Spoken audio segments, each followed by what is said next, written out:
एक बार एक हंस और हंसिनी हरिद्वार के सुरमय वातावरण से भटकते हुए उजड़े वीरान और रेगिस्तान के इलाके में आ गए। हंसिनी ने हंस को कहा कि ये किस उजड़े इलाके में आ गए हैं? यहाँ ना तो जल है, ना जंगल, न ही ठंडी हवाएं हैं।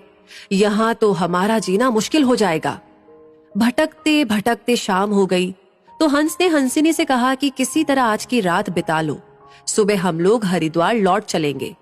रात हुई तो जिस पेड़ के नीचे हंस और हंसिनी रुके थे उस पर एक उल्लू बैठा था। वो जोर से चिल्लाने लगा। हंसिनी ने हंस से कहा, अरे यहाँ तो रात में भी सो नहीं सकते, ये उल्लू चिल्ला रहा है। हंस ने फिर हंसिनी को समझाया कि किसी तरह रात काट लो, मुझे अब समझ में आ गया है कि ये इलाका वीरान क्यों है। ऐसे उल्लू जिस इलाके में रहेंगे वो तो वीरान और उजड़ा ही रहेगा। पेड़ पर बैठा उल्लू दोनों की बातें सुन रहा था। सुबह हुई, उल्लू नीचे आया और उसने कहा कि हंस भाई, मेरी वजह से आपको रात में तकलीफ हुई, मुझे माफ कर दो। हंस ने कहा, कोई बात नहीं भैया, आपका धन्यवाद। ये कहकर जैसे ही हंस अपनी हंसिनी को लेकर के आगे बढ़ा, पीछे से उल्लू चिल्लाया, अरे हंस, मेरी पत्नी को लेकर कहाँ जा रहे हो? हंस चौंका। उसने कहा, आपकी पत्नी? अरे भाई, ये हंसिनी है, मेरी पत्नी है, मेरे साथ आई थी, मेरे साथ जा रही है। उल्लू ने कहा, खामोश रहो, ये मेरी पत्नी है। दोनों के बीच विवाद बढ़ गया। पूरे इलाके के लोग एकत्र हो गए। कई गांवों की जनता बैठी, पंचायत बुलाई गई, पंच लोग भी आ गए। बोले, भाई किस बात का विवाद है? लोगों ने बताया कि उल्लू कह रहा है कि हंसिनी उसकी पत्नी है और हंस कह रहा है कि हंसिनी उसकी पत्नी है। लंबी बैठक और पंचायत के बाद पंच लोग किनारे हो गए और कहा कि भाई बात तो यही सही है कि हंसिनी हंस की ही पत्नी है, लेकिन ये हंस और हंसिनी तो अभी थोड़ी देर में इस गांव से चले जाएंगे। हमारे बीच में तो उल्लू को ही रहना है, इसलिए फैसला उल्लू के ही हक में सुनाना चाहिए।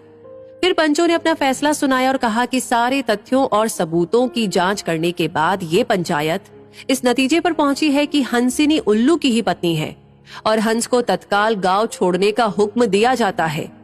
ये सुनते ही हंस हैरान हो गया और रोने, चीखने और चिल्लाने लगा कि पंचायत ने गलत फैसला सुनाया। उल्लू ने मेरी पत्नी ले ली। रोते चीखते जब वो आगे बढ़ने लगा तो उल्लू ने आवाज लगाई, ए मित्र हंस, जरा रुको। हंस ने रोते हुए कहा कि भैया अब क्या करोगे? पत्नी तो तुमने ले ही ली, अब जान भी लोगे क्या? उल्लू ने कहा, नहीं मित्र, ये हंसिनी आप ही की पत्नी है और हमेशा रहेगी। लेकिन कल रात जब मैं चिल्ला रहा था तो आपने अपनी पत्नी से कहा था कि ये इलाका उजड़ा और वीरान इसलिए है क्योंकि यहाँ उल्लू रहता है। मित्र, ये इलाका उजड़ा और वीरान इसलिए नहीं है कि यहाँ उल्लू रहता है। ये इलाका उजड़ा और वीरान इसलिए है क्योंकि यहाँ पर ऐसे पंच रहते हैं जो उल्लुओं के हक में फैसला सुनाते हैं।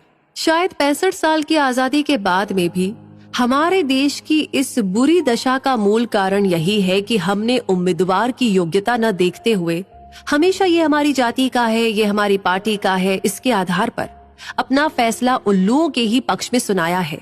देश की बदहाली और बुरी हालत के लिए कहीं ना कहीं हम भी जिम्मेदार हैं। तो दोस्तों, इस कहानी के बारे में सुनकर आपको क्या लगता है कमेंट सेक्शन में लिख करके जरूर बताएं। लाइक ऑलरेडी कर दिया है तो शेयर करना ना भूलें और हमेशा ऐसी कहानियों के लिए, इंस्पायरिंग कहानियों के लिए हमारे पेज को फॉलो करें। मिलेंगे बहुत जल्दी ही, तब तक के लिए आपसे कहूंगी धन्यवाद।